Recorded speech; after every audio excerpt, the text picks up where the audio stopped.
અમરેલીમાં પાટીદાર યુવતીના સરઘસ મુદ્દે રાજકારણ ગરમાયું છે। સમાજની દીકરીને ન્યાય અપાવવા પાટીદાર અગ્રણીઓ હવે મેદાને છે। અમરેલી પહોંચ્યા ખોડલધામ સમિતિના પાટીદાર આગેવાનો, જેમાં દિનેશ બાંભણિયા, મનોજ પનારા અને રમેશ ટીડાળા પણ અમરેલી પહોંચ્યા હતા। ખોડલધામના આગેવાનો અને અમરેલીના રાજકીય આગેવાનો વચ્ચે બંધ બારણે બેઠક થઈ, જ્યાં એમએલએ કૌશિક વેકરિયા, સાંસદ સુતરિયા અને મહેશ કસવાલા પણ બેઠકમાં હાજર રહ્યા હતા। પાટીદાર દીકરીને જામીન અપાવવા આ બેઠકમાં ચર્ચા થઈ હોવાનું અનુમાન છે।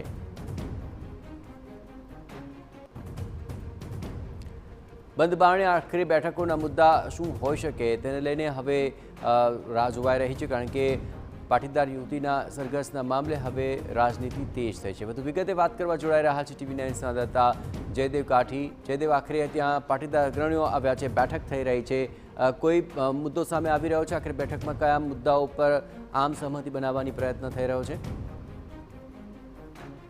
જે બનાવટી લેટરકાંડ છે તેને ખૂબ ઘેરા પ્રત્યાઘાતો સૌરાષ્ટ્રભરમાં પડ્યા છે। જે રીતે લેટરકાંડમાં જે 4 આરોપીની ધરપકડ થઈ હતી, જેમાં ખાસ કરી પાટીદારની જે દીકરી છે તેને જ લઈને ખૂબ નારાજગી છે તે જોવા મળી હતી। જોકે આ કોઈ મામલો છે તેને લઈને અમરેલીમાં જે ખોડલધામના જે ટ્રસ્ટીઓ છે, ખાસ કરી દિનેશ બાંભણિયા, મનોજ પનારા, રમેશ ટીલાળા સહિત આગેવાનો અમરેલી પહોંચ્યા છે। અમરેલી વિધાનસભાના નાયબ દંડક કૌશિક વેકરિયા, ધારાસભ્ય મહેશ કસવાલા, સાંસદ ભરત સુતરિયા સાથે એક બેઠકનો દોર છે તે ચાલી રહ્યો છે।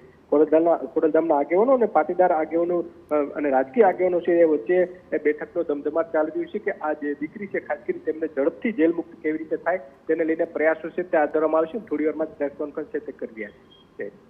આભાર જયદેવ, તમામ ગતિવિધિઓ પર આપ નજર રાખતા રહેજો। હવે આ બંધ બારણે થયેલી બેઠક બાદ આગામી સમયની અંદર જે રાજનીતિ તેજ થઈ છે તેમાં શું નવો વળાંક આવે છે તે જોવું રહ્યું।